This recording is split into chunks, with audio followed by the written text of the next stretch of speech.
Buenos días, mi nombre es José Lizardo Muñoz, estudiante del quinto semestre de licenciatura en Ciencias Naturales de la Universidad Uniminuto.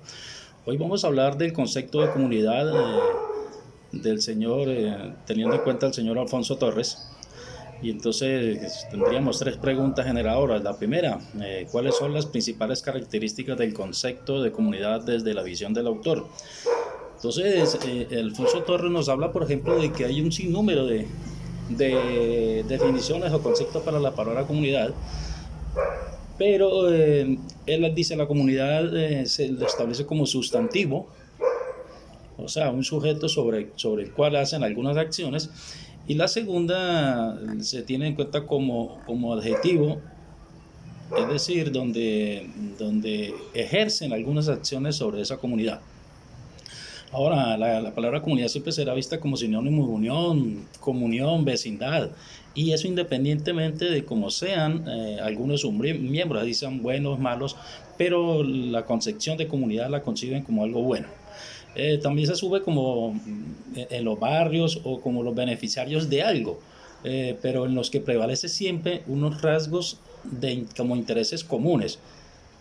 La comunidad como resistencia a utopía surge comunidades en defensa de su territorio, la cultura, sus costumbres, y se convierten en comunidades críticas frente a las acciones del capitalismo salvaje que tenemos hoy en día, y lucha por el restablecimiento y reivindicación de lo comunitario como símbolo de una lucha social.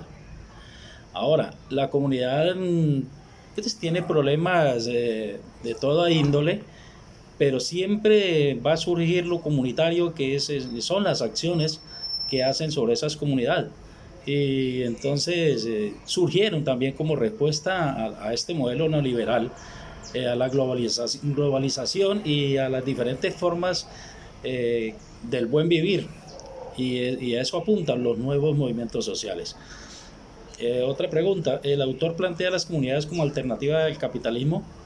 Yo diría que haciendo un poquito de historia, el cambio del viejo sistema feudalista dio un giro trascendental al surgir el capitalismo, en donde los dueños de los medios de producción sometían a los que no tenían solamente sino su fuerza de trabajo, y por supuesto en desventaja. Ahora, la dinámica del mercado obligó a que llenaran sus bolsillos de dinero, y a los otros que tenían solamente su forma de trabajar, pues lógicamente sus bolsillos estarían vacíos. Y esta relación tomó fuerza hasta el día de hoy, y la dinámica se observa solo que es globalizada y con sus peores consecuencias, como la pobreza generalizada, empresas en bancarrota, poco impulso a las pequeñas y medianas empresas, fortalecimiento de la banca privada, socialización de pérdidas, por mencionar algunas consecuencias que ha traído el capitalismo. Ahora, si me preguntas si lo comunitario es una alternativa al capitalismo, tengo que decir que sí. La nueva academia está pensando en lo comunitario como una salida a los efectos devastadores del capitalismo, sin ser sinónimo de socialismo, claro. En este sentido, donde se debe aparecer la educación comunitaria, debe tomar una fuerza bastante grande para que se convierta en una alternativa ideológica y de reivindicación de esos derechos de las comunidades. Y lógicamente que sea un horizonte de acción hacia los derechos infringidos por una clase dominante y que no quiere perder su statu quo. Desde esta clase de proyectos de responsabilidad social se pueden enfocar esfuerzos hacia los objetivos comunitarios. La solidaridad es uno de esos principios que mueven las personas a desarrollar sus instintos humanos.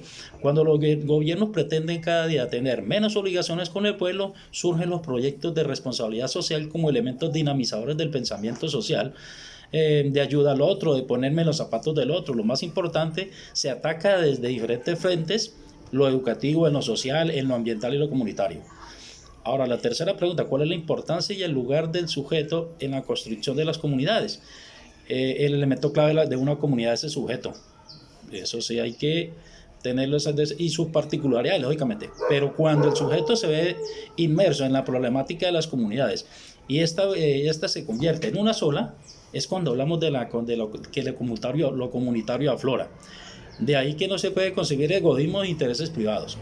La emancipación de las comunidades es cuando se sustrae a esos intereses privados y se convierten en públicos. El éxito de lo comunitario y de sus reivindicaciones políticas, económicas y sociales, está en el grado de cohesión y tienen las comunidades cuando comparten no solo su territorio, sino una misma forma de pensar frente a los problemas que los rodean y a los cuales pretenden dar solución. Muchas gracias.